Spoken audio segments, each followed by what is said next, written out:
Atualidades Pampa. Oferecimento Sicredi. Faça uma poupança e venha crescer com a gente. E Água Mineral Itati. Olá, seja bem-vindo a mais um Atualidades Pampa, quinta-feira, 9 de agosto de 2018. E nós já estamos perto de você, dentro da sua casa, no seu trabalho, para ficar junto, para lhe informar e também para lhe divertir, apesar de que as notícias não são lá muito boas, para variar só um pouquinho, né?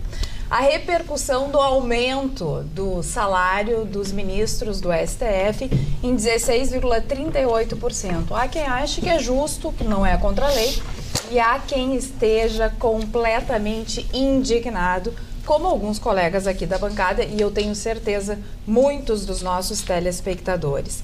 Nós vamos também trazer alguns assuntos que foram tratados no programa de ontem para repercutir.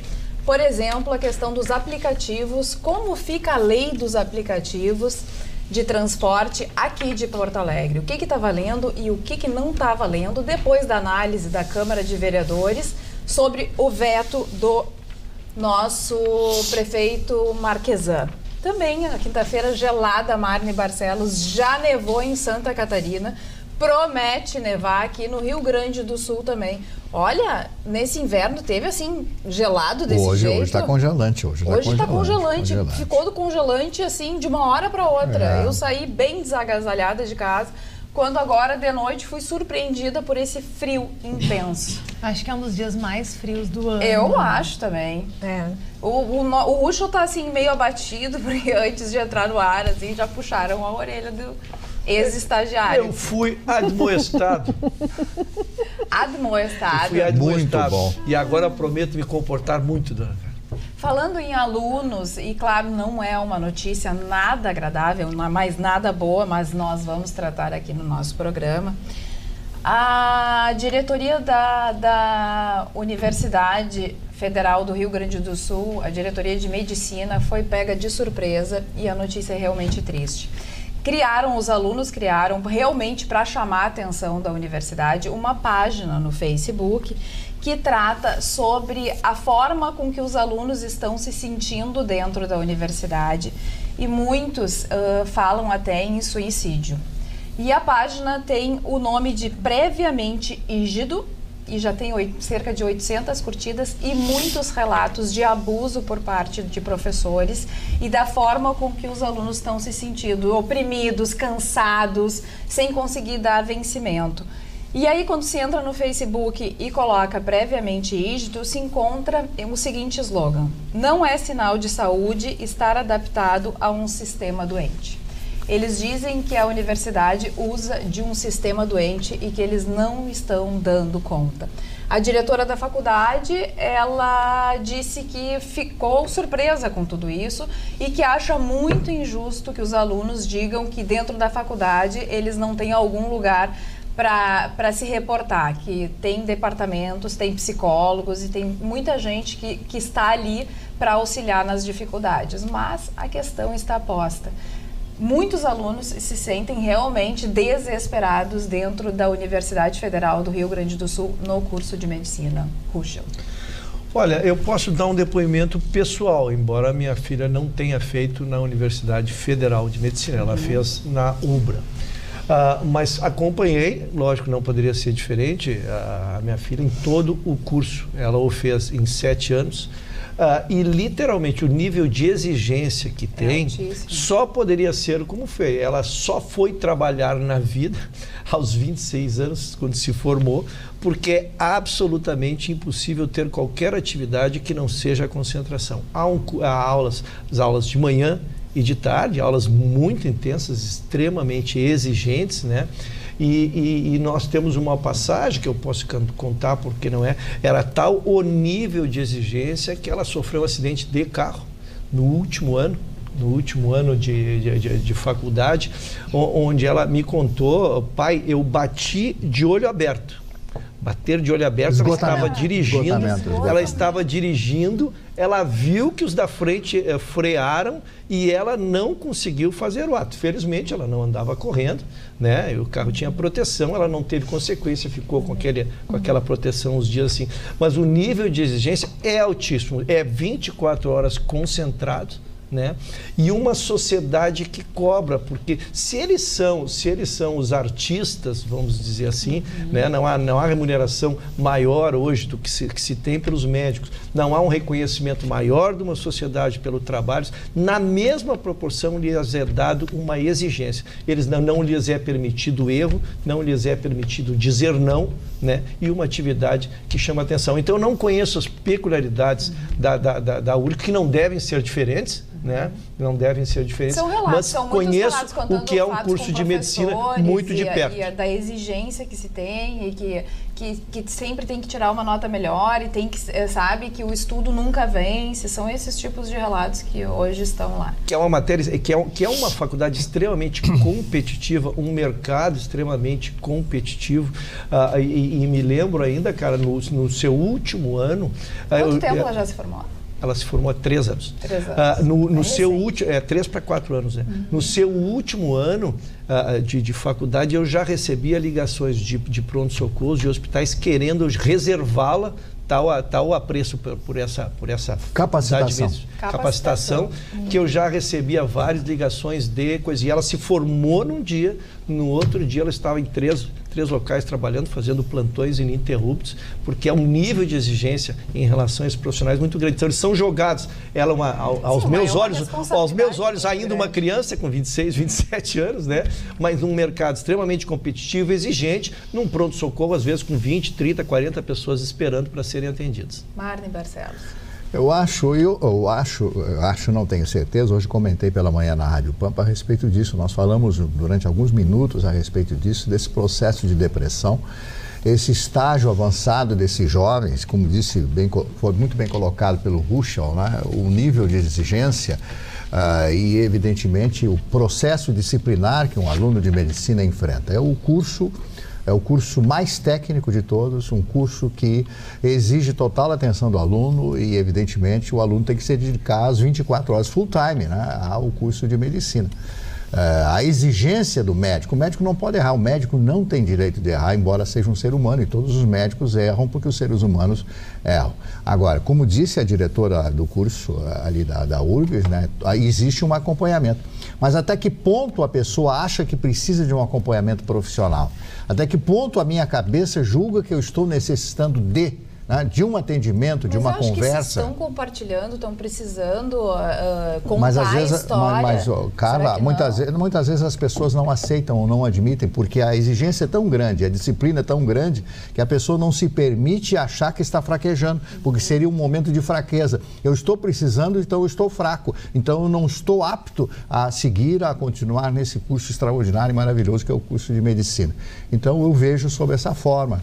Realmente, as colocações são anônimas, não tem nome, não tem identificação. É certo, né? E são pessoas que têm que terminar o curso, eu tenho que terminar o meu curso, a exigência, por exemplo, na URGS ainda não tem o custo financeiro como tem na UBRA, né? O curso de medicina é caríssimo, né? Como o de arquitetura também. Então, o meu pai está pagando o curso, como é que eu vou fazer, minha família? E a minha filha, quando é que te forma? Aquela expectativa da família toda, quando é que se forma? Eu passei Olha, não é fácil essa coisa. Então, esse processo de depressão, para algumas pessoas, essas pessoas encaram a vida com muita facilidade, outras pessoas entram num processo de depressão. Gustavo Vitorino não concorda com nada disso? Eu acho que tem muito mimimi nisso. Muito mimimi. O curso de medicina é um curso puxado. Quem ingressa no curso de medicina tem que estar preparado, vai enfrentar professores. O professor não pode personalizar o aluno tem que personalizar o professor. Tem um professor no curso de Direito, no curso de Engenharia, no curso de Administração, no curso de Jornalismo. Tem professor bonzinho e tem o professor que tira sangue do aluno. E olha, eu vou falar uma coisa para você, eu guardo melhor lembrança dos professores. São os melhores professores. Teve eu não esqueço, um professor, não sei se ele ainda está vivo, não deve estar. Um professor, quando eu estudei no Científico, no Colégio São Judas Tadeu, o Robertão, de Física, que ele dizia o seguinte: as questões que você nunca mais vai esquecer são aquelas que você erra na prova. Claro, tem que corrigir. Aquela que você precisa de uma nota boa e você errou, mas como é que eu fui boca aberta errar isso aqui? Meu Deus? Aquela você nunca mais vai esquecer. Então, assim, as grandes lembranças eu tenho dos professores que me tiraram sangue, que me fizeram aprender. Não que eu seja contra o professor bonzinho, o professor complacente, desde que o aluno saia suficientemente preparado.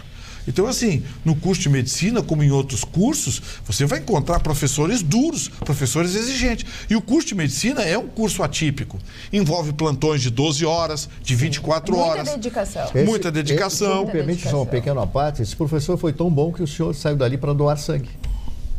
Sim, é trocadilho meio boboca, mas em todo caso, deixa abalar. Tá valendo, tá valendo. Mas assim, o curso de medicina, como o Marley mesmo falou, é um dos cursos de maior nível de exigência. Não apenas intelectual, mas também física. Claro. Porque tem plantões de 24 horas. Você imagina depois de você 18, 20 horas de plantão, aí tem um acidente horrendo que entram 3, 4 quebrados ali com risco de morte. Estruturais, Você precisa, né? sabe? Então, é um curso que tem um nível de exigência alto. Agora, nem todos conseguem acompanhar. E aí vem a hora do mimimi, entendeu? Então, você gosta de suicídio, pensando em suicídio porque não consegue concluir o curso de medicina, estuda, amiguinho. Estuda. Mas eu acho que não Ele está sendo muito rude. Eu acho que o enfoque não é esse. Muito rude. Se existe assédio moral, que vá à delegacia. Não, Gustavo. Não, vamos tentar ver. Pelo que eu tentei perceber do que tentou trazer a Carla, é o enfoque da responsabilidade do curso de medicina. A responsabilidade do curso, não é? exatamente. Porque nós erramos um processo, Gustavo, nós indenizamos e resolvemos. Tá? Agora, tu erra, é uma vida. É uma vida. Eu acho que estamos falando desta cobrança. É este medo que muito jovem se defronta com isso, numa cobrança que tem que ser. Eu contei aqui no último semestre, os pronto-socorros já procuravam. Isso vem uma coisa dos últimos tempos, nas últimas turmas, nos últimos anos, que essa cobrança toda sempre existiu e que as outras pessoas suportavam de uma forma diferente, as pessoas mais velhas que ingressaram no curso de medicina, que isso é mais recente. Talvez também o conhecimento o público conhecer e vir à tona também seja mais recente por causa das redes sociais. Tô achando, que a gente tem acesso a isso. Insisto, na minha opinião é mimimi. Até que me tragam uma prova concreta. Olha, talvez esse professor aqui... não esteja suportando. Essa geração não deve estar suportando. Não está preparada para a competição. Porque num país do mimimi, né? Que o Brasil nos últimos anos virou país do mimimi. Eu acho assim, é um assunto delicado, porque no momento que se tem relatos de casos de tentativa de suicídio ou pensamento em suicídio, a gente está falando de uma doença chamada depressão.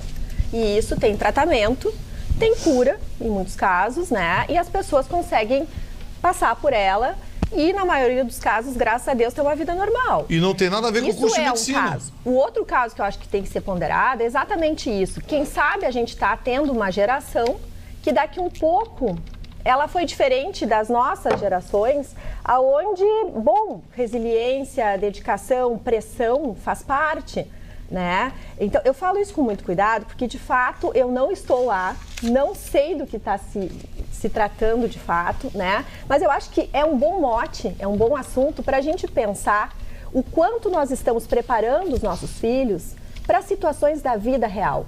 O quanto nós estamos ensinando os nossos filhos a se frustrar e a ser feliz apesar da frustração. Eu acho que esse é o papel do pai, educar, do pai e da mãe. É educar, não é agradar o filho. Mesmo que a gente tenha pouco tempo com ele, mesmo que a gente tenha sei lá que história, nada justifica a nossa responsabilidade enquanto pais de prepará-los para a vida. E o que é a vida? É a gente estar o dia inteiro lidando com situações que não é exatamente como nós gostaríamos. Bom, tudo bem, é ser feliz apesar de tudo.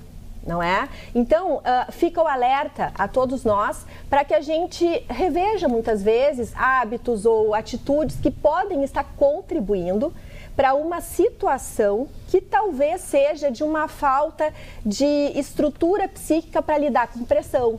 Agora, volto a deixar bem claro, eu não conheço do caso e uma vez que se tem relatos e depoimentos de pessoas que estão realmente numa situação a ponto de pensar em tirar a própria vida, temos que cuidar com carinho. Agora, realmente, eu faço essa pergunta, né? Gerações e gerações de médicos precisam estudar muito, porque eu sou advogada, eu lido com liberdades, a gente lida com patrimônio como advogados. E quem é médico lida com a vida, não tem meio termo. Errou é uma vida, né? A exigência é maior. Mas isso sempre teve, né? Então, até que ponto o currículo mudou para justificar a mudança. Eu acho que aí é um ponto. Mas eu acho que a URGS é uma instituição super renomada, tem estrutura para lidar com essa situação e dar uma resposta à sociedade. Eu aceito a provocação da Roberta quando ela diz que a gente tira da área da medicina e vai para a sociologia. Eu, com 13, 14 anos, eu queria trabalhar. Eu queria sair, eu queria independente, eu queria morar sozinho, eu queria fazer tudo. Entendeu? Hoje é comum, com 30, 31, 32 anos, os pais conversam com os filhos e conversam com os filhos. Tá na hora, meu filho, abandona o barco. Qual é a ideia, o que tu tá pensando? E ninguém sai de casa. Eu gostaria de... São gerações diferentes. Nós éramos homens. Tem a síndrome, dos homens em especial se chama a síndrome do Peter Pan. Aquele homem que vai ficando. Lógico que há o componente financeiro também, né? Hoje em dia é difícil sair, alugar um apartamento. Eu só estou dizendo assim que nós éramos vocacionados para muito cedo assumir responsabilidades. Desculpa, eu vou te interromper. Eu acho o seguinte, a gente buscar a liberdade da gente é uma escolha. Toda escolha tem perdas e tem ganhos. Então, se tu escolheu sair da tua casa e trabalhar e ter uma independência, é óbvio que tu vai perder conforto, né? Então, eu acho que a gente tem que repensar Roberta, o quanto tu vai amadurecer isso que nós estamos discutindo. Tu vai amadurecer. Aí, quando eu for fazer um curso de medicina, eu tenho mais condições de enfrentar a vida porque eu estou mais maduro. Por isso que eu disse, saio do curso de medicina e, lógico, a diversidade. Na medida em que eu saí para a rua, eu enfrentei as adversidades. Quando eu as enfrento na faculdade, ela passa a ser o meu mistério, o dia a dia. Agora, se eu fiquei numa redoma, sendo protegida por meus pais, o mundo não tem problemas, o mundo não tem nada. Quando eu me defronto com a responsabilidade de um curso desse tamanho, eu me assusto. Agora eu me consegui fazer claro, desculpe.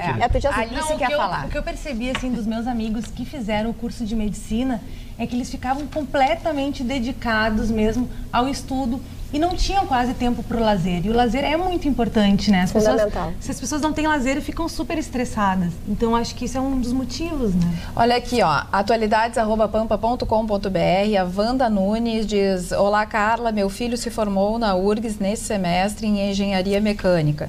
Muito reclamava que vários professores só despejavam a matéria. Tem que correr atrás, sim, mas na medicina acho que é mais complexo. Acho que essa ajuda disponível é mais na teoria, não muito na prática. Abraços, Wanda Nunes, de Porto Alegre. Tem um componente na medicina, no curso de medicina, que é atípico em relação aos cursos na área biomédica. A técnica mesmo da medicina se resume a 6, 7 semestres no máximo. O resto é prática, o resto eles têm que lidar com sangue, com sutura, com osso quebrado, fazer diagnóstico. Então uma prova, é um curso puxado, é um curso exigente que tem um alto nível de responsabilidade. Agora, em relação à preparação, eu quero lembrar que o curso de medicina da URGS é o curso mais disputado de todos os cursos do sul do país. É o menor número de vagas por candidato ao curso de medicina da URGS. É um curso extremamente conceituado. É exigente? É, sim. Ele tira sangue do aluno? Tira. Agora, quem passa nos cursos da URGS? Vamos dar uma olhadinha no pátio da Faculdade de Medicina da URGS? Vocês já viram lá? Tem os cotistas, tem não sei o quê. Tem Mercedes, tem BMW, tem Audi. Gente que nunca trabalhou na vida andando em carros de R$200 mil fazendo o curso de medicina que não é pago. É de grátis. Então, assim... Passou como? Estudando muito, em cursinhos pagos, enfim. Então, vamos prestar atenção. Eu não quero dizer que é frescura isso. Até porque, como a Roberta disse, nós temos que ter mais detalhes. Mas que tem um componente mimimi, tem. Porque tem que ser direta a coisa. Olha, eu tô cansada. Por quê? Porque tem plantão, tal hora. Bom, vamos rever. Vamos na coordenação conversar. Eu só gostaria de deixar uma mensagem, porque se alguns desses estudantes estão nos escutando, que a gente possa deixar uma mensagem de auxílio, de colaboração. Eu acho assim, a reflexão interessante é pensar assim, se tu conseguir passar por esse processo, que é desafiante, tu estás se preparando muito mais como profissional e para a vida. Então, quando tu tiver o teu canudo, tu pode ter certeza que é uma baita vitória, né? Então, eu desejo a esses alunos todos que consigam entrar nos eixos, tenham apoio de toda a sociedade, para que eles consigam vencer essa batalha, porque, enfim, é um desafio, mas vale a pena. Eu vou pegar o mimimi. Agora, desde que criaram as cotas, começou a aparecer esse negócio, né? Pois é. Será? Criaram cota de não sei o quê, começou a aparecer mimimi, agora tô cansadinho, tô nervosinho. Tá, então vamos pegar um pouco do mimimi, um pouco da sociedade, misturar tudo e levar para o judiciário.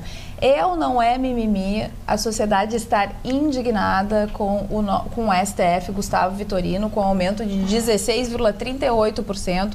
Os ministros que votaram a favor, entre eles Ricardo Lewandowski, disseram o seguinte, aposentados e pensionistas do judiciário estão em penúria extrema. Quem ganha 33.700 não tem como sobreviver com a defasagem acumulada desde 2014. Não tem como sobreviver 15, com 33 2015. mil. Pensa bem. Quem é que disse isso? Lewandowski. Credo. Marco Aurélio, claro que fica antipático, mas precisamos respeitar a Constituição. Ela prevê um aumento anual dos subsídios da remuneração dos servidores públicos. Os servidores não são responsáveis pelo estágio atual das contas públicas. Há quem diga que juridicamente é certo, é correto, tem lá o reajuste, pode ser votado. Mas e a ética? Onde fica? Eu já manifestei minha opinião ontem. Eu acho que o momento é inoportuno, a hora é inoportuna. Alguns ministros dizem coisas, verdadeiros disparates, que disse o Lewandowski que é um disparate. O Marco Aurélio diz que, está dentro da lei. Sim, está dentro da lei. Mas a lei são os homens que fazem. Aliás, as leis, o judiciário que deveria só fiscalizá-las, parece que anda fazendo leis também. Então, não tem que se questionar. Nós temos que cumprir. Agora, por favor, não venham falar em ética, em moralidade, em não sei o quê. Não venham falar nisso. Por favor, porque também tem um outro aspecto a considerar. O efeito cascata desse aumento vai provocar um buraco de 4 bilhões. Serão dezenas, centenas de escolas, dezenas, centenas de hospitais desabastecidos. Vai faltar gente para consertar a estrada, vai faltar médico em hospital, vai faltar enfermeira em hospital, vai faltar professor em escola. E o seu Lewandowski diz que 33 mil é penúria. Sabe, que planeta que vive 39, passou para 39, né? Pois sabe, penúria, e a gente sabe que não é 39, porque tem os penduricalhos. Aí ele falou, 80. Os aposentados. Quem é que se aposenta com 33 mil hoje no Brasil, gente? É verdade. Então, sabe, é muito constrangedor, a gente perde o entusiasmo. Eu até quero pegar o gancho da matéria anterior e dizer o seguinte, se o senhor tem um filho ou uma filha que quer estudar no exterior, ou ir para o exterior, e o senhor tem condição de pagar, pague, ajude, porque eu não estou vendo um horizonte legal para o Brasil. Não vejo mesmo, infelizmente. Dona Carla, me deparo ali com Dona Carla em letras garrafais e rosa. E tá aqui na frente, não tem como eu me enganar hoje. Não tem como me enganar. Eu quero saudar o meu amigo Marum, que deu uma declaração hoje, viu que nós ficamos brigando com o Marum, e o Marum deu uma declaração fantástica. Ele diz que vai uma grande distância entre o ideal é meu, ele disse a palavra certa, é justo, entre o justo e o possível. Na verdade, eu adapto a frase porque entre o ideal e o possível. O ideal é que todos ganhassem bem. A questão trata-se do possível. O Gustavo deu um número. O impacto nas contas públicas, senhores, é 4 bilhões.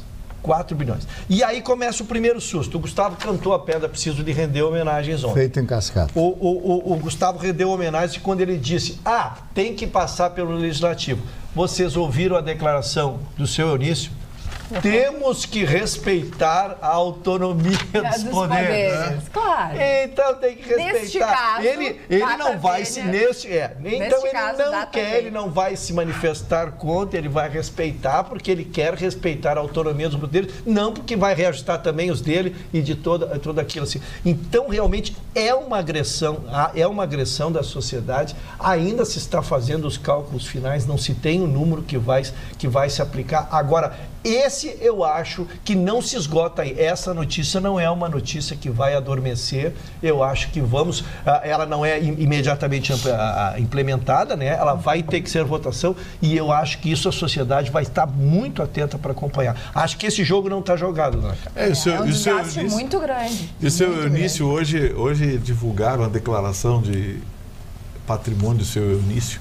para a candidatura dele nas eleições de 2018, o senhor Eunício empobreceu, viu? Presidente do PMDB ficou pobre. A declaração dele é muito inferior à declaração dele de 2014. O coitadinho perdeu quase 60% do seu patrimônio.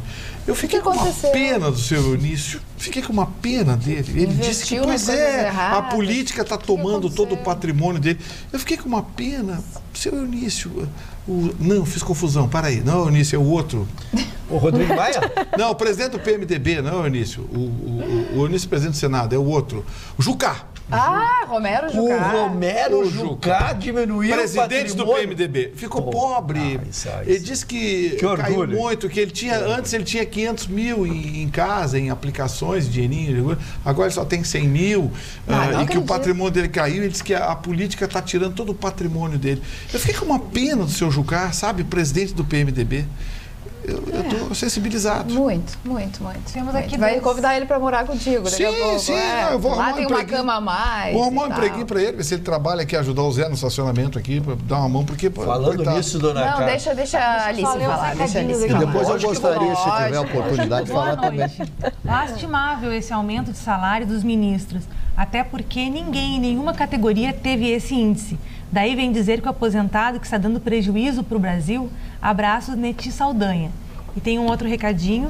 Bancada, pergunto se há como impedir este aumento. Luiz Antônio Dornelles. Pois é. Aqui já teve a explicação do Ruschel, né? Tem que passar pelo Legislativo. E só a pressão social, só a pressão social das organizações. Que já está acontecendo. Que já está acontecendo, violento. Mas eu só queria, como viu... O judiciário tem a pressão da caneta, né? E essa rapaziada lá em Brasília morre de medo. Acordo lá que o Vitorino falou ontem. Mas a Vilma, que é a secretária da Vera Bublitz, que eu danço e tal, ela disse assim: Carla, eu escutei o programa ontem. Esse aumento é um absurdo. 16, mas como é que pode? Com quem é que a gente fala? Para quem é que a gente reclama? A gente liga pro presidente, o que eu faço? Eu tô indignada. E eu acho que as pessoas estão, né, realmente com esse sentimento, assim, de desespero, porque não sabe para quem recorrer, para quem é que eu vou falar, tá? Eu tô assim, realmente não gostei disso, mas para quem é que eu vou reclamar? Para quem é que ela reclama, Gustavo? Não tem para quem reclamar, porque o Congresso Nacional, que é o responsável por esse tipo de fiscalização, esse tipo de normatização, está debaixo da mesa.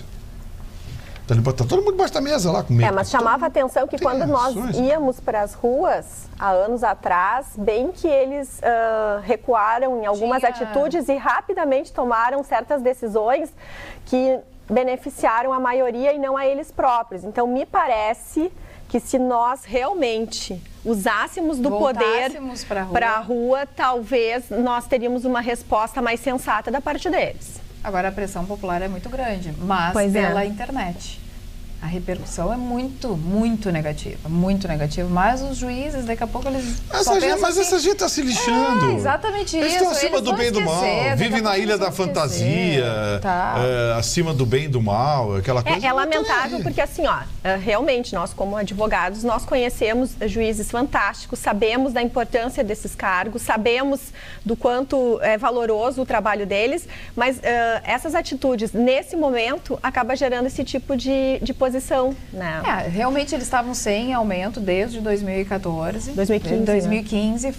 foi a votação, então não aumentava. Mas cá entre nós, na realidade... Mas se ficaram até agora sem aumento, então dá mais um tempo para aquele que é o teu pagador conseguir respirar. Exato, Porque no momento o Brasil não consegue respirar e não tem condições de pagar. Então aí, aguenta mais 1, 2, 3 anos até o país começar a retomar o seu crescimento, a economia melhorar, aí sim, porque assim, dá para sobreviver com 33 mil reais, por mais que eu sei que o seu Mário está esperando para falar.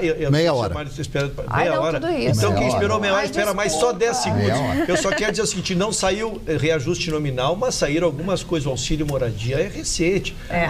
As outras verbas que fazem com que o juiz não perca a sua dignidade são mantidas, né? Eles têm recurso para estudo, auxílio moradia eles ganham coisas. Mais de 40 mil por mês. Isso aí e tem salários aí com os acúmulos aí que são 6 dígitos, amigo. Agora é o Marne Barcelos. Eu tenho 2 assuntos para tratar com vocês. O primeiro assunto me perguntaram hoje, ligaram 2 ou 3 ligações perguntando quem eu achava melhor, Mário Quintana ou Carlos Drummond de Andrade. Os 2 absolutamente geniais. Eu não sei dizer quem é o melhor poeta, Mário Quintana ou Carlos Drummond de Andrade, mas sei qual é a diferença. É que Carlos Drummond de Andrade morava no Rio de Janeiro e o Mário Quintana nunca saiu de Porto Alegre. E eu me atrevi a pensar um pequeno verso, 3 versos do Carlos Drummond de Andrade, que ele fez para sua esposa, a dona Aurora. Muito juvenil daquela época, quando ele conheceu a dona Aurora e começaram a namorar, ele escreveu o seguinte, foi publicado no Jornal de Minas Gerais: quero me casar na noite, na rua, no mar ou no céu. Quero me casar. Procuro uma noiva, loura ou morena, preta ou azul. Uma noiva verde, uma noiva no ar, como um passarinho. Depressa, que o amor não pode esperar.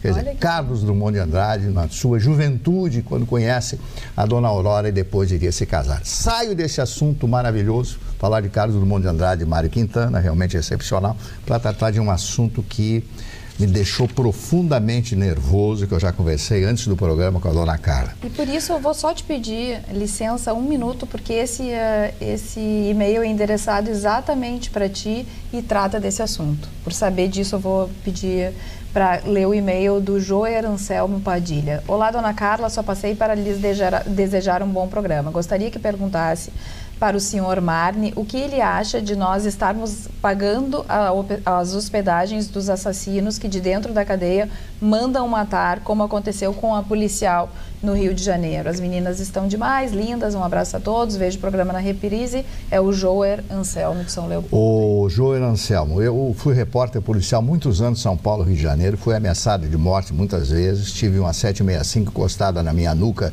2 ou 3 vezes, recebi uma coronhada, tenho um afundamento no crânio, justamente por ter sido repórter policial. Cheguei, naquela época, o programa chegou a 1.045.000 ouvintes, a maior audiência da história do rádio de São Paulo. Isso me custou muito caro, quase me custou a vida e ameaça os meus filhos aqui em Porto Alegre. E eu jurei que nunca mais ia fazer programa policial no rádio, na televisão. Não faço. Isso que o Datena faz, eu não faço mais isso aí. Isso é uma loucura porque atinge a família da gente. E a família não pode ser atingida. Mas eu estou com os números aqui, Vitorino, uma pesquisa que foi feita. Quantas pessoas foram assassinadas do ano passado, 2017, no Brasil? O número chega a 63.880 mortes. 63 mil, quase 64 mil pessoas foram assassinadas no Brasil no ano passado. Só para que vocês saibam, na guerra da Coreia, né, que foi no início da década de 50, morreram menos de 40 mil soldados americanos em 4 anos de guerra. Então nós temos uma guerra e meia da Coreia em termos de soldados americanos de vidas no Brasil em apenas 1 ano. Este é o Estado brasileiro atual. Além disso, nós temos 60.018 estupros, 164 casos por dia, 221.238 crimes enquadrados na Lei Maria da Penha, 606 casos por dia. O número de estupros representa um crescimento de 8,4 em relação a 2016. A matéria é muito comprida, eu não vou me prolongar mais nisso, porque me deixa tão náuseo com o Estado. E quando o Vitorino disse agora, se puder pagar um curso no exterior para o filho ir embora, realmente o Vitorino, sob essa ótica, ele tem razão. Acho que eu não iria embora porque eu amo o meu país e eu tenho que ajudar a mudar este país. Mas quando nós chegamos a este estágio de tantas mortes, tantas pessoas serem assassinadas, né? Você não pode sair à rua todos os dias, você tem medo de sair à rua, tem medo quando o filho sai para a balada. Quando sai para a balada, a boate Kiss. Até hoje ninguém foi para a cadeia, não aconteceu absolutamente nada, mas são os trâmites, as coisas todas do direito, os processos, tem que ser isso, não interessa. Qual é a punição que as pessoas têm no Brasil? Este é o grande pecado da legislação brasileira, que foi feita pelos próprios deputados, senadores, esses homens que você vai votar e que você tem que ter essa preocupação. Não fuja da sua responsabilidade. Me perdoem a diatribe, falar com raiva, porque eu fico com raiva, porque eles não fazem nada pela população. 63.888 homicídios. Dá para viver num país assim? Não dá. Não dá, me desculpe. Não tá. Mas exatamente, eu vou pegar o gancho que tu falasse nas pessoas que a gente tem que votar. Segurança pública é um item que vai acabar decidindo. Não vai ser economia, o que a economia vai crescer. Acho que segurança pública é o item da vez. O sistema tem um candidato, a senhora sabe qual é. As pessoas não aguentam mais, Marta. E aí vem um desespero. Claro. Um desespero. As pessoas estão desesperadas. Claro. Então, assim, tem que procurar candidatos que deixem essa tal dessa legislação mais dura, mais severa, para que realmente funcione. É isso que tem que se procurar.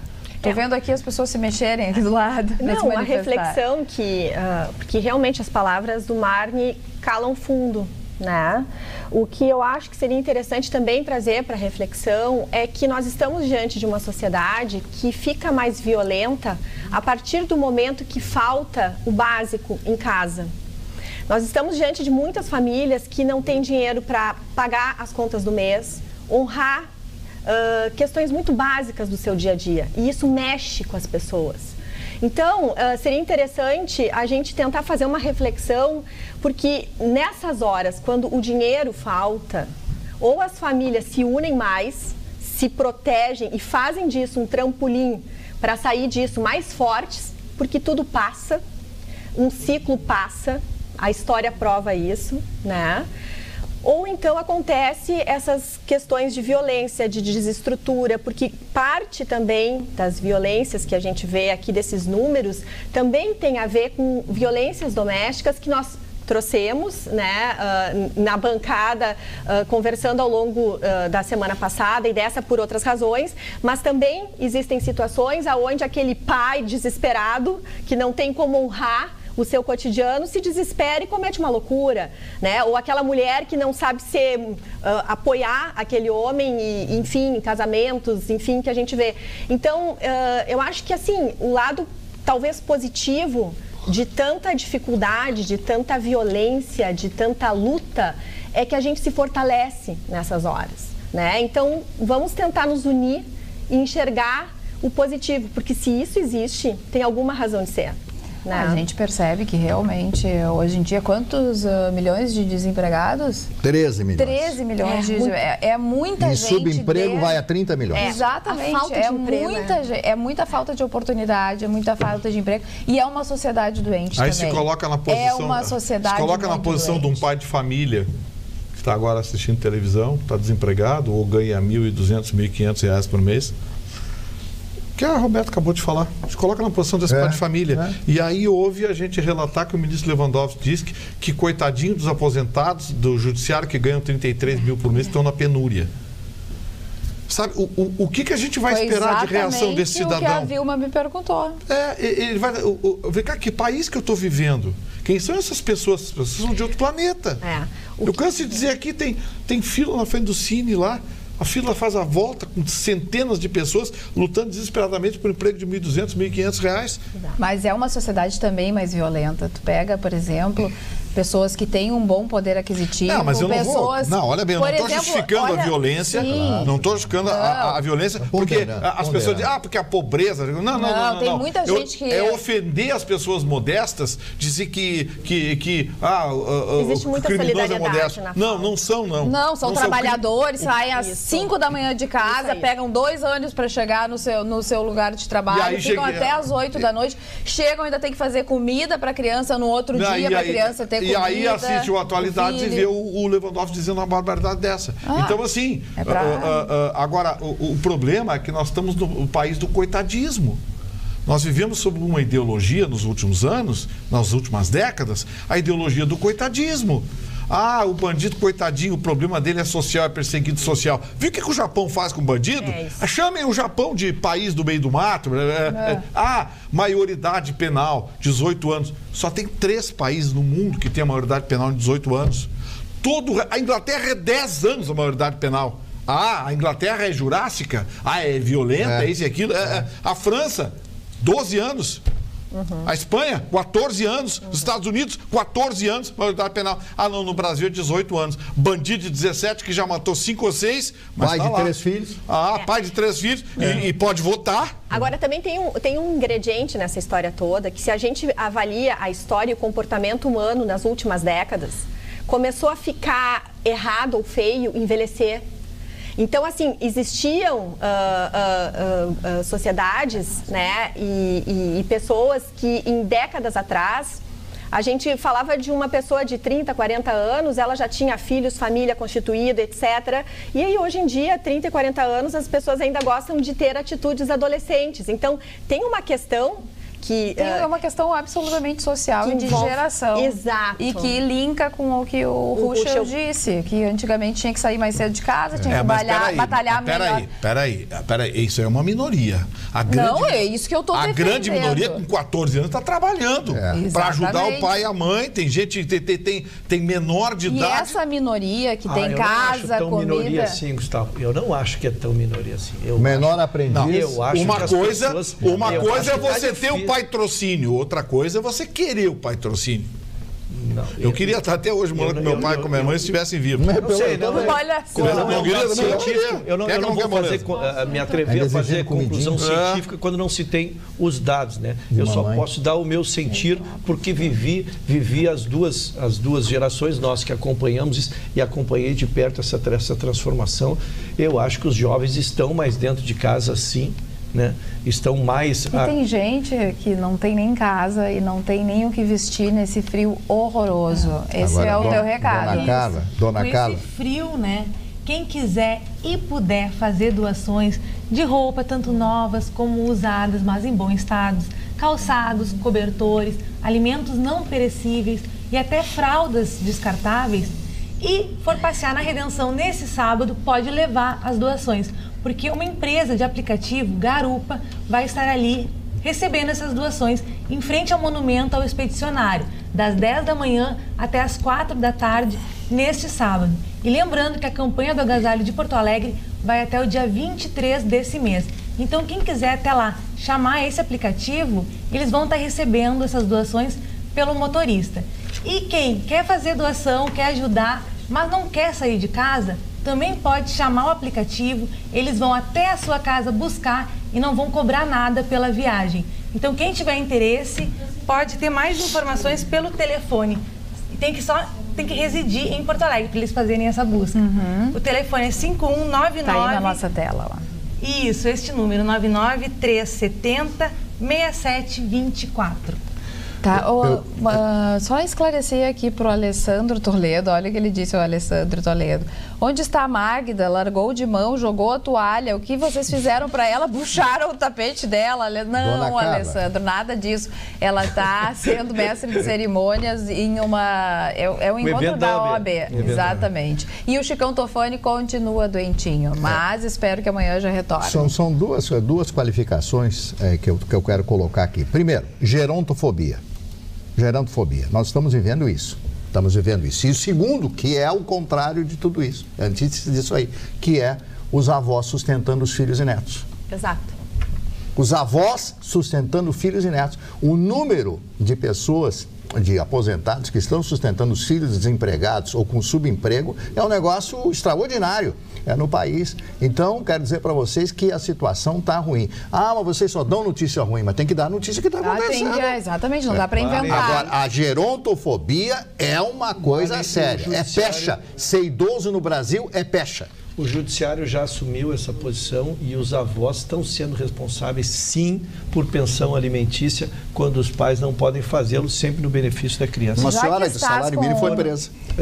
Uma senhora de salário mínimo? Ela ganhava salário mínimo, o filho não pagou a pensão e ela foi para a cadeia. Ela foi para a cadeia. Eu dei essa notícia na Rádio Pampa. É um absurdo. Ai, que absurdo. É um absurdo. O juiz determinou que fosse tirado da aposentadoriazinha dela. O salário mínimo. Por isso que o doutor Ruschel deu a notícia, mas eu sou absolutamente contra que seja feito de forma discriminada. Tem que ser caso a caso e muito bem pensado. Exatamente. O caso dessa senhora que o Barney falou, ele deu essa notícia na Rádio Pampa e eu repeti a notícia à tarde. Uma senhora que ganha salário mínimo, ela tinha descontado R$100 e poucos do salário mínimo que ela recebia de aposentadoria para o neto parece que não entrou, ou ela pediu para exonerar.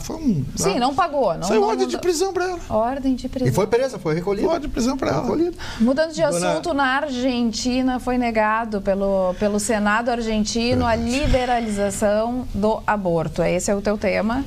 Não, esse não era esse, mas pode ser esse, porque a condição é sua. Te peguei. A condição é sua. É que eu não queria perder o mote ao seu comando, mas eu só não queria perder o mote porque saiu uma decisão e é importante que a gente tem que entender, quando a gente dá a decisão, não é a decisão por si só, é que a gente não consegue dimensionar a consequência dela.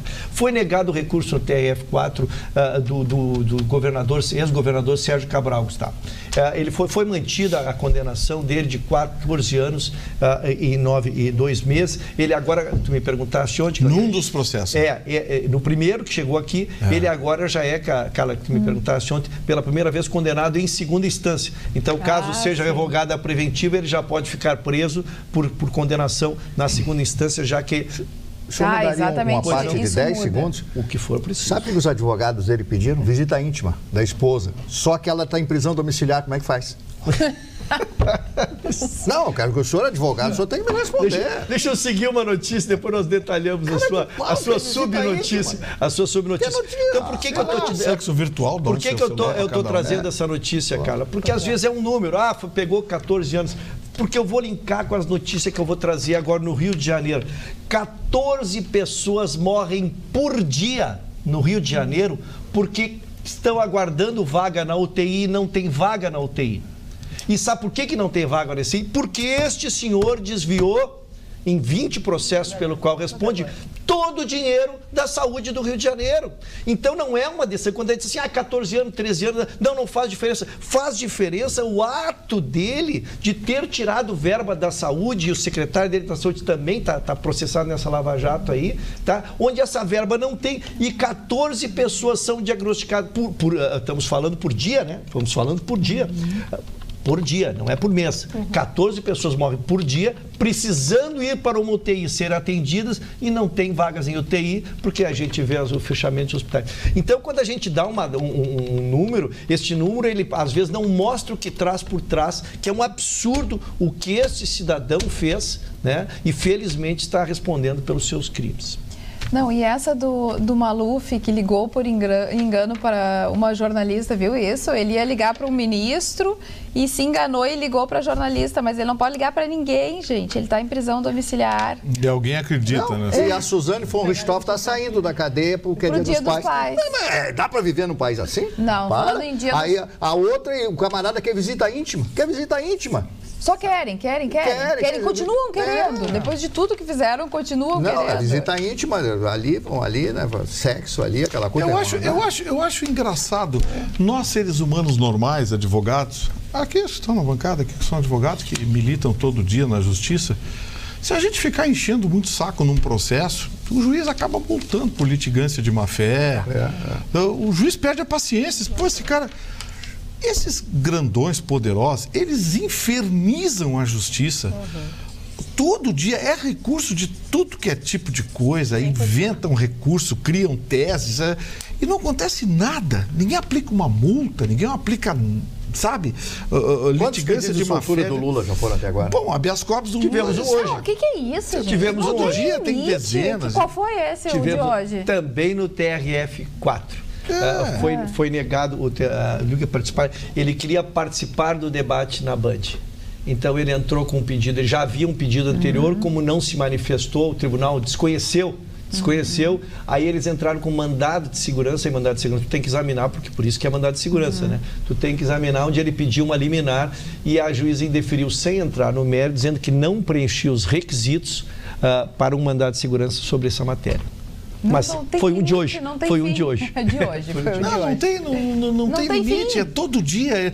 Eu acho engraçado, tem gente que tem processos aí, inclusive com caráter alimentar, que merecia o carimbo de urgente, dormindo lá nas mesas dos tribunais superiores, mas se for o Lula, se for o Jucá, se for o Sérgio Cabral, é julgado em uma semana.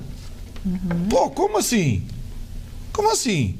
É isso que me preocupa, e eu tenho dito ao longo dos anos aqui, o que me preocupa é a justiça seletiva. Muito bem, querem a condenação, querem prisão somente com o último recurso julgado. Tá bom, eu aceito, desde que julguem o recurso em 15 dias, em 1 mês. Como fazem a justiça dos países de primeiro mundo. Porque vem, porque é país de primeiro mundo, porque na Inglaterra, porque nos Estados Unidos existe somente a última etapa, a condenação, não restando mais recurso. Bom, tem que vai pra cadeia. Recurso assim, Sim. Tem tanta instância assim, Nós temos uma lei ruim, assim, vagabunda, e temos um judiciário que infelizmente é lento. Então, se for depender disso, não vai ninguém pra cadeia. Que lembra que essa semana nós noticiamos que foi arquivado o processo mais antigo dentro do STF, 15 anos, né? 15 anos. Arquivado. Mas eu quero descontrair isso. Posso descontrair um minutinho só? Porque é um alento para a bancada aqui. O Richard Gere, do alto dos seus 69 anos... Virginiano, e casado com uma jovem de 35 anos, vai ser pai. E isso me estimula que o Dr. Gustavo Vitorino possa ainda vir a ser pai. Eu imagino que seja, que ele ache com quem ele possa contrair Vou lhe retribuir. Não me ajuda. Sempre tem volta. Não me ajuda. Sempre tem volta. Então, já que o assunto é paternidade, domingo é Dia dos Pais. E eu gostaria de trazer aqui uma reflexão, porque o Dia dos Pais é um dia importante, muitas vezes, para as crianças, né? E diante de uma sociedade onde a gente está vivendo tantas dificuldades, que as pessoas, os filhos, em vez de se preocupar em dar presentes, saiba que a presença, o estar juntos e fazer algo juntos, tu e o teu pai, é mais importante do que qualquer presente físico. E seria interessante, porque muitas vezes a gente vê casais que enfim, estão separados, brigam, que vocês possam tirar os filhos da briga de vocês e que os pais se interessem em estar com as crianças e essas mães permitam esses pais estarem com seus filhos. Porque o pai apoia a maternidade. Não adianta tu seres uma excelente mãe se o pai não fizer a sua parte. Claro que a gente pode achar meios para conduzir isso, avós, pessoas, alguém vai fazer a sua parte de pai. Mas o papel do pai para a criança é muito importante. Então, que nesse domingo a gente se preocupe menos em oferecer coisas, mas estar juntos e permitir que se fique juntos. Mesmo diante de uma sociedade que a gente está com tantas mazelas e, enfim, tantas dificuldades, que a gente passe por cima disso e vivencie, né? Agora, uma curiosidade que eu queria deixar é assim, essas datas muitas vezes mexem com as crianças, mexem com as pessoas, né? Em países que já viveram muitas situações de guerra, por exemplo, como Israel, não se tem o dia da mãe nem o dia do pai, se tem o dia da família. Por quê? Porque justamente tem filhos, crianças que perderam o pai. E aí, nessa data, ele fica triste. Então, para evitar essas situações realmente dramáticas e difíceis, tem o Dia da Família, né? Então, fica aqui o meu alerta. Já que a gente falou do Dia dos Pais... Eu queria dar uma dica. Dia dos Pais? Do Dia dos Pais. Legal. O espetáculo Adolescer. Quer te meter nesse assunto, Gustavo? Ele vai estar com uma edição especial do Dia dos Pais. Nessa sexta-feira, às 8h30 da noite, no Teatro da Anrigues, aqui em Porto Alegre. Então, os pais que tiverem acompanhado dos filhos, eles vão pagar meia entrada e também vão ganhar um brinde. E essa peça ela já está em cartaz há 16 anos. E ela aborda as situações do dia a dia dos adolescentes. Mas o público-alvo não é apenas os adolescentes, também é os pais que querem melhorar o relacionamento com os seus filhos. Então essa é a dica. Isso. Tem presente? Tem brinde? Tem um brinde. Alguém tem uma criança para me emprestar? Alguém tem um filho aí? Eu preciso de uma criança emprestada no domingo. Leva um querubim. Para ele. Leva um querubim. Tá cheio de criança de pai.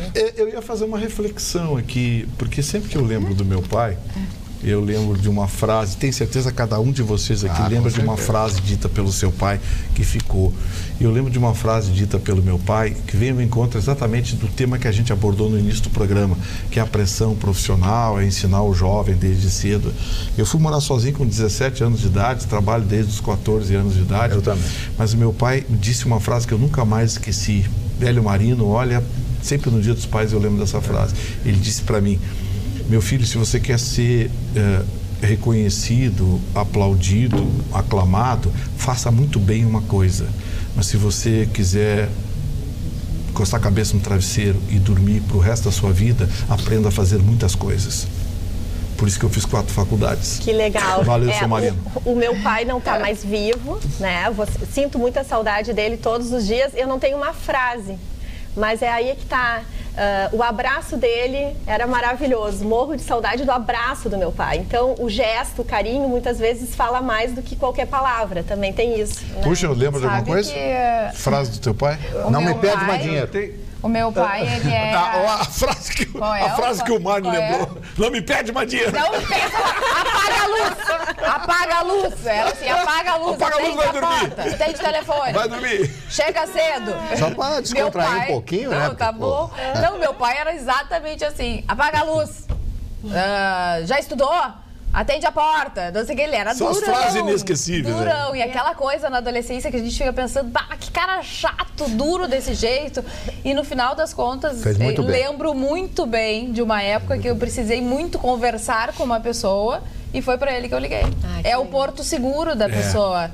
Pai, mãe, família, é a hora assim que o bicho tá pegando, é pro teu pai e pra tua mãe que tu vai ter que recorrer. Já que eu não vou arrumar uma criança emprestada, para domingo, eu vou arrumar um pai emprestado. Ô, Ruxo, domingo eu tô lá para comer um churrasco na sua casa. Boa. Eu só queria dizer que eu tenho muita sorte, porque domingo eu vou poder abraçar o meu pai. Então, um beijo pro seu Marco Polo. Que maravilha. Marco Polo, eu vou contar uma passagem, Gustavo. Eu tinha 30 anos. Isso faz tempo. Gustavo, isso faz tempo, Gustavo. Isso é uma sacanagem se tentar fazer carro. É verdade. Mas eu tinha 30 anos. Os bondes ainda circulavam. Meu pai sempre foi muito festivo. Meu pai era uma família de 8 irmãos, teve 7 filhos. Então a casa dos meus pais sempre era muito cheia, sempre de muita festa. E estávamos numa festividade e surgiu um debate. E eu entrei em debate com o meu pai.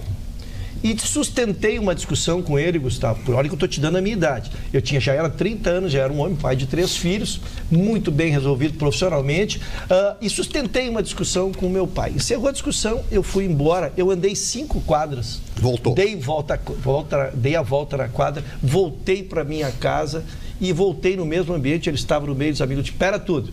Eu quero pedir de público desculpa para o meu pai, pelo que eu disse aqui, porque eu fiz a reminiscência, Gustavo. Eu usei de argumentos que ele me oportunizou ao longo da vida. Eu usei do estudo que ele me oportunizou ao longo da vida para usar numa discussão contra ele. Para esmagar o... Exatamente. Eu ali me desculpei publicamente e consegui, Marlene. Nunca mais discordei do meu pai. Me atritei. Graças a Deus ajudou, porque ele era gremista. Então a gente não fala torcia para o mesmo. Ajudou. Mas nunca mais discuti. O meu pai dizia as coisas. Pai, lógico, pai, você tem toda a razão.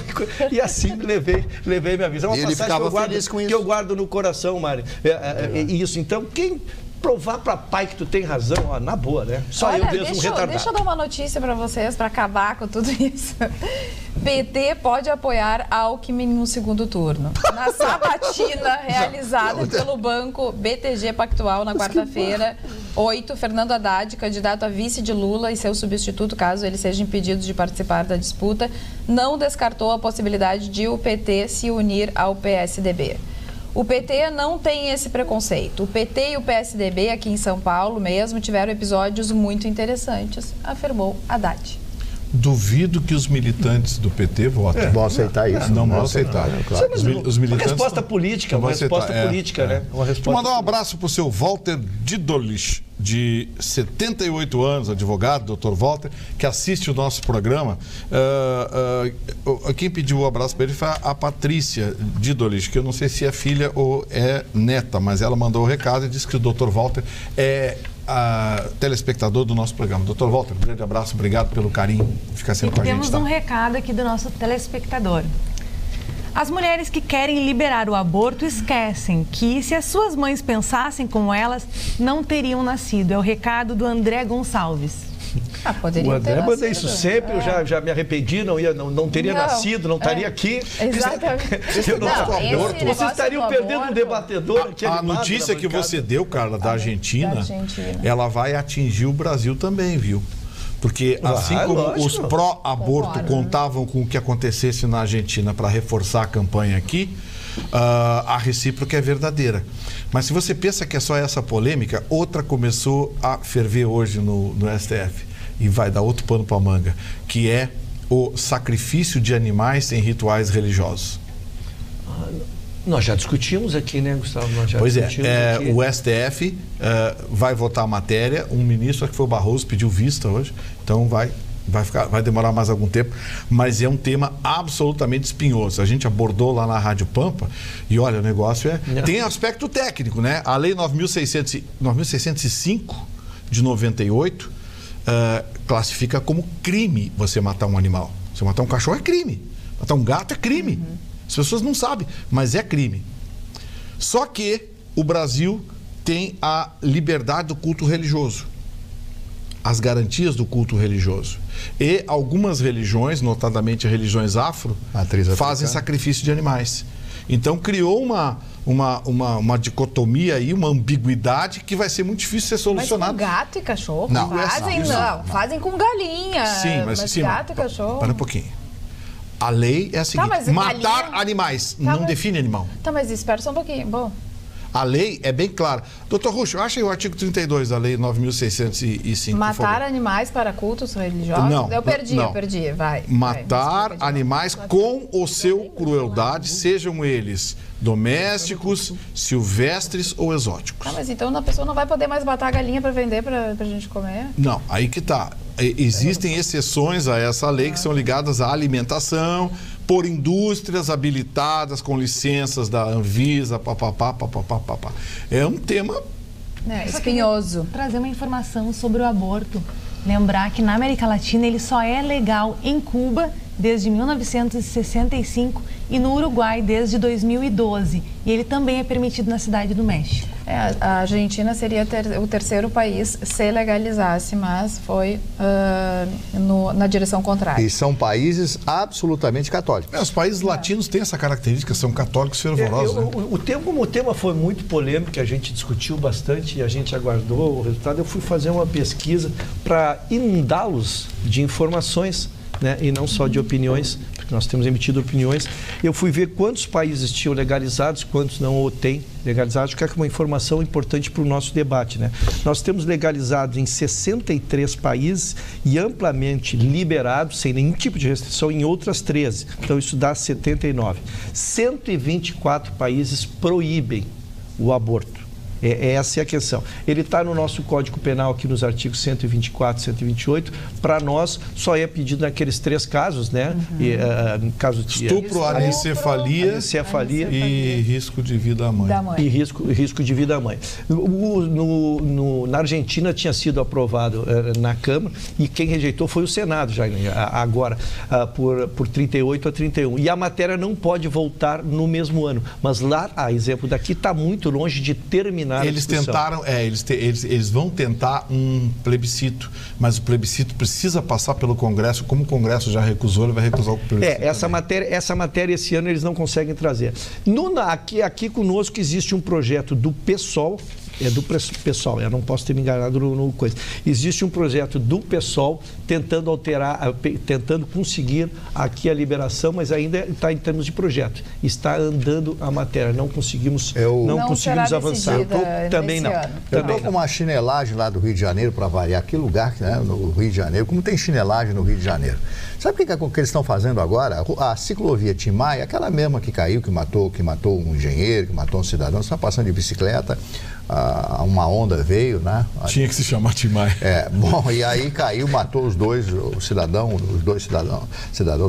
morreram, né? Nessa história toda. Bom, aí eles foram ver, quando dá a ressaca é muito forte, realmente atingiu e destruiu ali. Aí eles colocaram cabos de aço. O que aconteceu? Roubaram os cabos de aço. Roubaram, não tem mais cabo de aço, pararam, fecharam o negócio. Agora descobriram, 1,5 km, né? Agora a chinelagem é tão grande. Aí descobriram uma resina que não vale nada. Se levar, não tem para quem vender, para comprar. Então vou colocar a resina, porque tem que ter uma faixa de segurança, alguma coisa para a pessoa se agarrar e cair da bicicleta. Mas é uma chinelagem completa, hein? Agora o viaduto Tim Maia não resistiu à ressaca. Bom, pode ser mesmo. Tem a ver, né? Carla, eu só queria complementar ainda sobre o aborto, que são números que impactam. São realizados 46 milhões de abortos por ano no mundo todo. 46 milhões de abortos. Aproximadamente 160 mil por dia. A Organização Mundial de Saúde estima que 19 milhões são feitos clandestinamente. Então, desses 46, 19 milhões são feitos não oficialmente, são feitos em clínicas. E é isso que se estabelece. Veja que é exatamente o meio. Como é essa discussão, ela é permanente também nos outros países, foi isso que fez lá, que é exatamente entre a proteção do feto em relação à proteção da mulher. A discussão é interminável. É verdade. Carla, graças a Deus vou passar o Dia dos Pais com meu pai, o seu Carlos Toledo. E tem uma frase que ele sempre me fala: o amor é uma flor roxa que nasce no coração dos trouxas. Alessandro Toledo. Isso aí é pro Vitorino. Não, eu vou devolver com o Nelson Rodrigues. O primeiro passo para o homem perder uma mulher é se apaixonar por ela. Agora, hoje tá elegante. Tá. Eu tenho que confessar. A dona, aqui ó, Dona Cléo. Sim. Ó, Santa Maria. Alô, Santa Maria, Dona Cléo. Só não faz, ficou bem assim com o só blazer. não faz ideia o sucesso que faz essa blusa, Dona Cléo. Já foi conhecida, reconhecida até dentro do supermercado. O pessoal, essa é aquela blusa, coisa e tal, tal. Nunca vou ter como pagar a senhora pela gentileza e pelo trabalho espetacular que a senhora fez. Mais uma vez, obrigado. E hoje, na história, um dia muito terrível, em função da segunda bomba atômica jogada em Nagasaki, no Japão. Segunda bomba atômica. O único país do mundo a ter o espetáculo, né? Aquele espetáculo do Gomelo, aquela coisa toda, com a morte de milhares, dezenas de milhares de pessoas, né?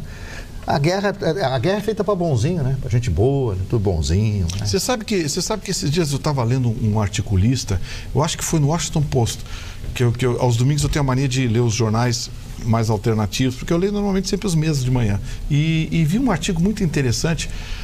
No máximo 15 anos, Ruschel, a guerra do futuro vai ser travada atrás de um terminal de computador.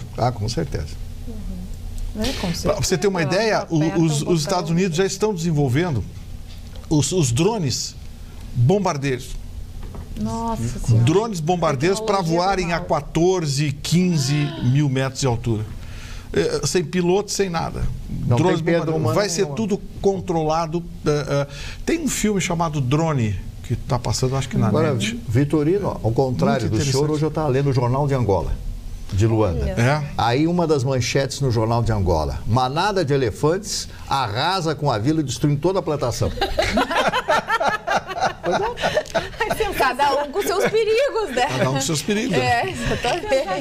Aí o senhor Pedro Fonseca, que trabalha comigo, perguntando qual era o tamanho da tromba do elefante. Como é que eu vou saber? É que o senhor Pedro não conhece muito tromba, ele é mal falado. Boa noite, bancada. Vocês podem acreditar que na Rua Gávea, em Ipanema, sacrificam bois a 50 metros do calçadão. Vocês precisam ouvir o animal e essa gente é protegida por leis. Abraço e cumprimentos a essa bancada cada vez melhor, diz a Suzana. Dona Alice quer falar. Alice quer falar sobre o Festival Porto Alegre em Cena, que anunciou a sua programação da 25ª edição do evento. Então vai acontecer em diversos locais aqui de Porto Alegre entre os dias 11 e 23 de setembro. E uma das peças mais aguardadas é O Grande Sertão Veredas, que tem como protagonista o ator Caio Blá e direção de Bia Lessa, e vai acontecer nos dias 13 e 14 de setembro no Teatro São Pedro. E a programação completa desse festival pode ser conferida no site portoalegreemcena.com. E lembrando que essa peça ela é uma adaptação premiada do romance de Guimarães Rosa. João Guimarães Rosa. Grande Sertão Veredas. E que, aliás... Tá falando lá da bancada. O mocinho é uma cadela, uma cachorra, né? Agora, eu me lembro eu imito muito o João Guimarães Rosa, né?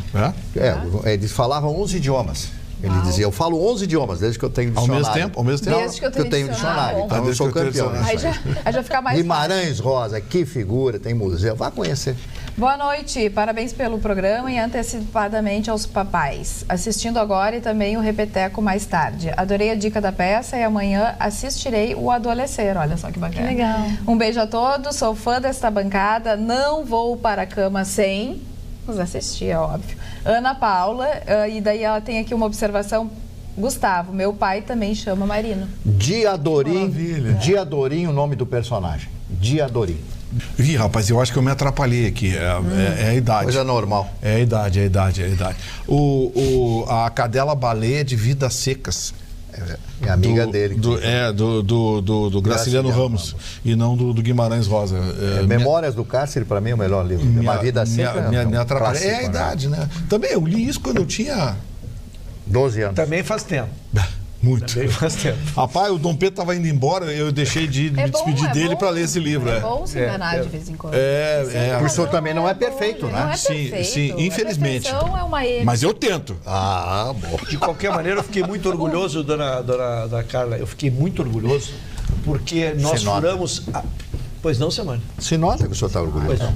A bancada, até subindo na cadeira. A bancada do Atalhados furou até a diretoria da Petrobras. Sério? Porque notícia que nós nos já regozijamos aqui há quase 3 semanas foi anunciado hoje com pompas pela Petrobras e pelo seu presidente, que deu uma entrevista com números que nós há 3 semanas já nos deleitamos sobre ele aqui, que é a recuperação pela Lava Jato de 2,5 bilhões dos prejuízos que tivemos com os desvios em todas aquelas maracutaias que a gente vem noticiando aqui.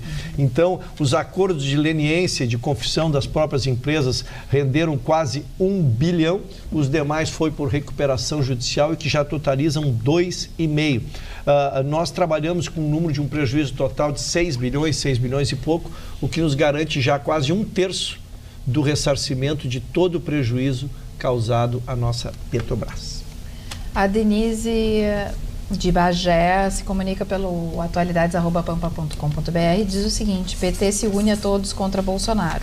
Boa noite, amigos da bancada. A Carla há pouco veiculou a notícia que os petistas poderão apoiar o senhor Alckmin no segundo turno das eleições.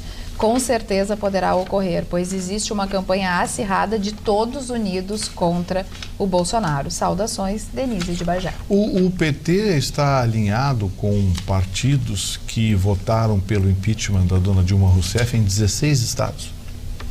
Olha... 16 estados brasileiros, o PT está alinhado com partidos que votaram pelo impeachment da Dilma Rousseff. Para ver que, depois quando a gente diz aqui que o país não tem mais ideologia, os partidos não têm mais programa, o negócio é pegar a chave do cofre, velho. Lealdade não existe. É a jogada. Lealdade não existe. Carla, antes do Marne chamar os aniversariantes, tem um assunto interessante que a gente deixou ontem e que você tocou en passant, mas eu gostaria de especificar aqui, que é a votação da Câmara de Vereadores sobre os aplicativos de transporte aqui. O que ficou, o que não ficou, o que mudou. Então vamos lá. O veto que ficou mantido sobre a comunicação de áudio entre passageiros e motoristas. Os aplicativos não serão obrigados a fornecer a ferramenta. O que é? A comunicação entre o passageiro e o motorista. Alguns aplicativos oferecem a alternativa de você ligar para o motorista e o motorista ligar para você. Nem todos oferecem. Agora não vai ser mais obrigado, continua como está. Bom, em relação ao dinheiro, os aplicativos serão obrigados a fornecer a opção do pagamento em dinheiro. O artigo obriga as empresas a aceitarem o pagamento em dinheiro, mas os parlamentares interpretaram que o texto dá a opção ao motorista de escolher a forma de pagamento. Então, assim... o motorista vai poder ter a chance... Quando você chama... Ali você diz, vou pagar em dinheiro. O motorista se reserva o direito de não querer. Entendi. Tá? Então, muito bem. Melhor. Características. Os aplicativos devem identificar o motorista, condutor, né, por meio de foto, identificar o veículo, também modelo, cor e placa. Isso praticamente todos já fazem. Eu acho que cor não. Cor eu não... Eu sinto cor essa... não, o Gustavo parou no cor não. Bom, enfim. Cor não. Foi bom, né? Pode ser cor sim. Eu fiquei surpreendido. Eu fui pego de surpresa. Eu fui pego de surpresa. Pego de surpresa. No cor não, eu fiquei surpreendido. Mas enfim, vamos avançar. Vamos avançar. A ideia é boa. Vamos ao próximo item. A sugestão ficou, mas vamos avançar. Localização. Os aplicativos... Cor não, e eu sinto falta. Cor não, eu sinto falta. Eu sinto falta. Ai, meu Deus. Pelo avançado da hora foi bom. Eu levantei alguns segundos. Acordou que estavam querendo dormir. Eu levei alguns segundos para me recuperar, mas enfim. Vamos lá. Um dos itens mais importantes, que é a localização. Os aplicativos devem disponibilizar agora obrigatoriamente para os motoristas a localização inicial e final da corrida no momento da solicitação de chamada, para que o motorista possa decidir se quer ou não pegar a corrida também. Áudio. Foi mantido o veto. Os aplicativos não precisam criar a ferramenta de comunicação de áudio entre o motorista e o passageiro. Bom, quanto aos aplicativos e o tópico de exploração sexual.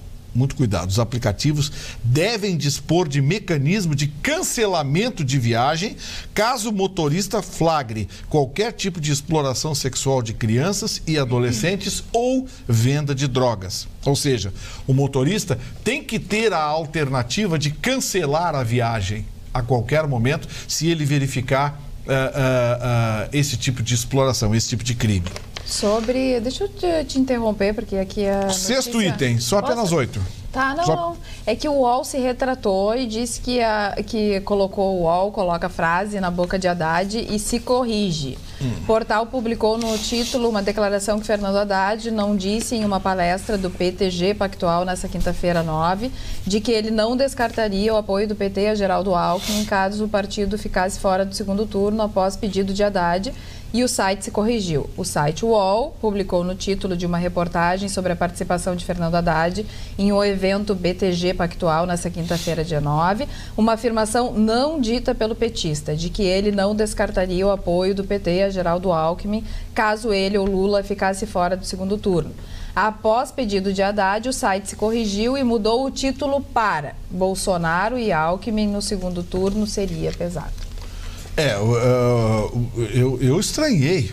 Aliás, todos nós muito estranhamos. Forte, né? Porque mesmo que a direção do PT passasse a orientação, duvido que os militantes fossem votar no PT. E nem seria a hora de definir isso. Definir nem seria a hora de manter uma candidatura. Agora, engraçado é o UOL dessa bancada, exatamente o porta-voz do PT.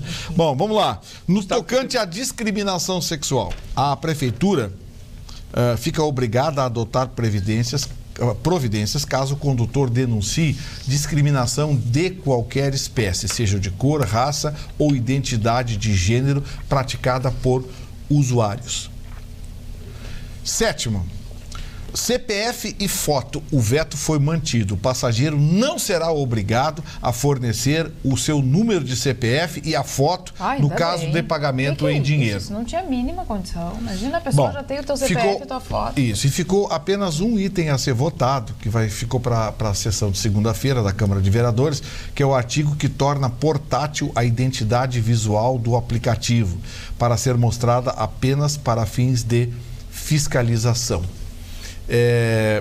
Esse aqui eu não vejo muita importância nisso, mas acho que o mais importante já se definiu, que é a obrigatoriedade de receber em dinheiro, que eu não sei se é bom, tenho minhas dúvidas, e também a importância para o motorista de saber o início e o fim da corrida quando recebe a chamada.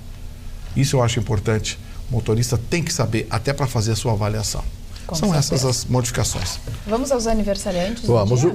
O primeiro aniversariante é uma das maiores figuras do futebol brasileiro. O senhor Mário Jorge Lobo Zagallo, completando hoje 87 anos de idade. Ele já está bem, já a idade bateu, teve doente e tal, mas continua com o mesmo ímpeto, né? Ele é uma figura realmente dominante, né? Ele é do signo de Leão. O signo de Leão é um signo muito forte, um signo sanguíneo, né? Então as pessoas do signo de Leão têm um temperamento bastante positivo.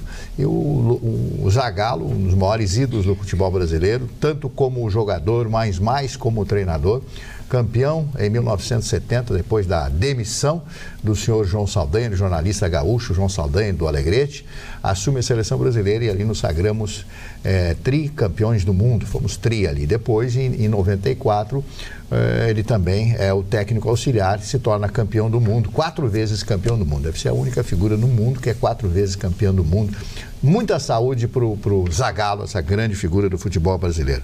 Roberto Tivita, que era o empresário da Editora Abril, o dono, fundador da Editora Abril, junto com a sua família, e mais o outro irmão que ficou na Argentina. Fundaram a Editora Abril no Brasil e a Editora na Argentina, que passa hoje por extrema dificuldade dificuldades, fechando diversas revistas. O mercado editorial está muito ruim no Brasil, as pessoas não compram mais revistas, porque a revista custa 20, 30 reais, e um impresso é caríssimo, né? Hoje qualquer material impresso é uma verdadeira fortuna. Então eles fecharam, então vão deixar as revistas principais para ver se conseguem enxugar uma dívida de mais de 1 bilhão de reais. Fafá de Belém, completando, Dona Carla, 62 anos de idade no dia de hoje.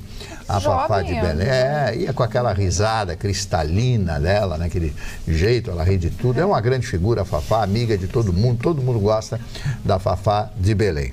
Melanie Griffith foi casada com Antônio Bandeiras, o símbolo sexual espanhol, Antônio Bandeiras, né? Se mandou lá, brigou com ela e acabou com o relacionamento, com o casamento, a Melanie Griffith. E ela, que é, para mim, a voz mais poderosa, ou uma das vozes mais poderosas da história da música americana, da forte música americana, Whitney Houston. Whitney Houston estaria de aniversário no dia de hoje. Infelizmente, todo mundo conhece a história, ela entrou no mundo das drogas e morreu drogada dentro de uma banheira, O Eric Bana, que é um ator australiano, se não, minha memória não falhou, que fez aquele filme sobre o Henrique VIII, que era marido da Ana Bolena. Todo mundo conhece a história da família Tudor, né? Ana Bolena, a Catalina em espanhol e outras tantas, e Ana Bolena, que era a mãe de Elizabeth I, a grande absolutista rainha da Inglaterra naquela época, quando emerge como grande nação mundial a Inglaterra. Outro aniversariante, a Audrey Tautou, atriz francesa que fez com Tom Hanks o Código da Vinci, não sei se vocês lembram, linda, que moça muito bonita, né? Ashley Johnson, atriz americana. E duas mortes que eu queria hoje comentar. Um deles foi meu amigo pessoal e o outro, como gostaria de ter apertado a mão desse homem, Hermann Hesse, que fez Siddhartha, o Lobo da Steppe e outros tantos livros, né? Ele vai embora para a Suíça, adota a cidadania suíça porque não suportou a Primeira Guerra Mundial, onde ele serviu, mas entrou em colapso nervoso após ver tantas pessoas mortas. E o segundo foi meu amigo pessoal, o Betinho, o Herbert de Souza. Eu nunca vou esquecer, Vitorino, que uma vez eu conversando com ele na Rádio Tupi do Rio de Janeiro. Sociólogo de verdade. Aquele era, né? Ele era hemofílico, como o irmão dele, né? Hemofílico, problema seríssimo, né? E aí eu perguntei, Betinho, se você tivesse um problema financeiro e você não tivesse dinheiro para levar comida para casa, você assaltaria alguém? Com certeza. O Betinho, sociólogo, me disse isto. Eu sou testemunho, porque ele disse que estava como o Vitorino aqui, sentado do meu lado, naquela grande rádio do Brasil, que é a Rádio Tupi do Rio de Janeiro. São esses os aniversariantes de falecimentos. Um recado aqui no WhatsApp. Boa noite, pessoal. Adoro todos vocês. É um programa maravilhoso.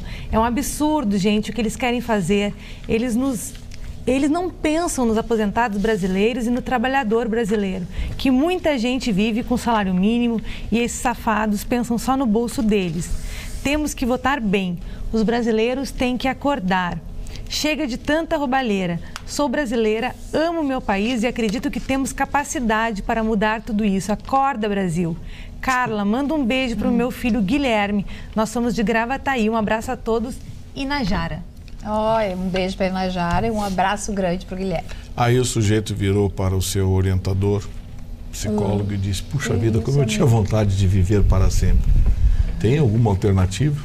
E o psicólogo disse para ele, tem, case. Mas eu não vou viver para sempre. Sim, mas a vontade vai passar. Que bárbara. É tudo contra o casamento. Olha, vou te contar. Só ele. Pela família. Nós somos pela família. Tem nada a ver família com casamento. O que tem a ver com pela família? O casamento é a célula máter, a constituição da família. Não é a família? O casamento não é formar agora. O seu Ruschel... Da onde veio isso? Eu não entendi o seu Mário. Doutor Ruschel, desse ponto, é um homem de famílias. Famílias. Viu? Bem feito. Bem feito. Olha, eu recebi uma mensagem muito bonita aqui do seu Osmir. É pessoal ou é do programa? Não, é do programa. Porque nós abordamos as mensagens aos pais. E o seu Osmir mandou, inclusive, cópia da documentação. Acho que o Marne pode ver aqui. Foi o seguinte, eu vou resumir. O senhor Antônio da Silva Rosa, nos anos 60... achou um cheque de 1 milhão de cruzeiros ao portador, que seria hoje aproximadamente R$500 mil. ele levou o cheque para casa e colocou um anúncio no jornal informando que tinha encontrado um cheque, pedindo que a pessoa dona do cheque se identificasse e retirasse. A pessoa no outro dia foi lá, se identificou, agradeceu, está aqui a documentação da polícia e o anúncio no jornal que o seu Antônio colocou. E o filho dele, seu Osmir Antônio Stein da Rosa, disse: esse foi o maior presente que o meu pai me deixou. Que coisa linda. Ai, que coisa linda. Parabéns, Osmir. Honra. Eu só queria comentar que a gente falou aqui que a cantora Demi Lovato, ela sofreu uma overdose e acabou sendo internada. Então ela cancelou todos os shows que teria aqui no Brasil, agora em novembro, para focar na sua recuperação. E ela que desde a adolescência, né, sofre com essa dependência química. Então, ela vai ficar focada agora no tratamento. Nós acompanhamos, Alice, trouxemos a notícia porque ela é uma referência. E especialmente a recuperação dela era muito divulgada, porque com esses ícones, eles são amostragem para os jovens, ela estava há 6 anos sem ter recaída e 1 mês antes havia feito show de comemoração disso, né? Então, os fãs acompanham muito a miúde, porque ainda não houve um pronunciamento oficial. Até pensei que tu pudesse trazê-lo agora. Ela escreveu uma carta essa semana nas redes sociais, falando que ela luta desde a adolescência e que ela vai continuar lutando contra esse problema. Sim, mas ela não contou ela não contou o que aconteceu. Não se sabe ainda do que foi a overdose, só se sabe do que ela se salvou, né? Foi aquele medicamento que é vendido lá nas farmácias, nós repercutimos isso. Mas eu acho que ela precisa vir a público de novo contar isso e o que ela está fazendo, porque, volto a dizer, ela é uma referência para os jovens. Ela tem que dar o exemplo. O que os sites divulgaram é que foi uma overdose de heroína, né? Isso. Nossa, Ai, que horror. Ah. Mas por que eles acabam com as suas vidas? Mas as aí pessoas que que têm uma grande notoriedade não seguram a onda, Marne. Tem muita gente que não segura a onda. Mas esse caso dela nós podemos ampliar a discussão, porque ela traz a discussão dos meninos prodígios, que com 6, 7 anos viram sucesso, com 10 anos são milionários. Não estão preparados. São milionários. O Calvin, aquele. Exatamente. Como tu vais fazer, como tu vais impor limites a essas crianças, como tu vais discipliná-las, fazê-las as atividades básicas. 10 anos de idade ele tinha 20 milhões de dólares. Exatamente. Mas não precisa ir muito longe. Eu não sou mãe ainda de adolescentes, mas chama muito atenção relatos de amigos a respeito dos adolescentes hoje, na nossa sociedade, o quanto estão usando de álcool. E o álcool é uma porta para as outras drogas. Então, fica o alerta, né, para a gente ficar conversando mais e se instruir de uma forma que a gente possa banir isso, né, ou instruir melhor, porque é muito agressivo. A gente tem acesso, assim, a informações de crianças de 12, 13 anos em festinhas. Meninas, e aí elas ficam realmente alcoolizadas, elas ficam sem consciência, e passam por situações que depois não tem o que reverta, né? Então, realmente, quem sabe através desses ícones, eles possam fazer uma reflexão e se dar conta que é perigoso. É um copo, do segundo copo vai para 2, 3, e há também grupos de adolescentes onde eles acham incrível beber bastante. O legal é ir para balada e beber até cair, né? Isso é muito agressivo, é super perigoso, e o álcool é uma porta para as drogas. Eu só queria avisar que quem já tinha comprado o ingresso para os shows da Demi Lovato pode ter direito ao reembolso a partir do dia 15 de agosto, diretamente, então, com a empresa responsável. Dona Carla, eu tenho 30 segundos ainda, claro. tenho 30 segundos. Eu só queria, mais, né? eu só queria dar um trechinho. O Mário quer todo o programa para ele, né? O editorial do Jornal de Angola hoje, para que vocês vejam a perfeição do português praticado em Angola. Quando eu falo em Angola, as pessoas, mas as pessoas não conhecem. A dimensão histórica e heróica dos homens que fazem a história das nações não deve ser amputada nem eclipsada pelos aspectos menos positivos da sua dimensão humana. Olha a qualidade do texto, português castiço, Jornal de Angola. Sim, você vai dormir com este português. Viu? O Mário pegou todo o programa para ele. Nossa companhia, quem sabe nos sonhos. Ou amanhã, sexta-feira. Um beijo. Boa noite. Tchau, tchau.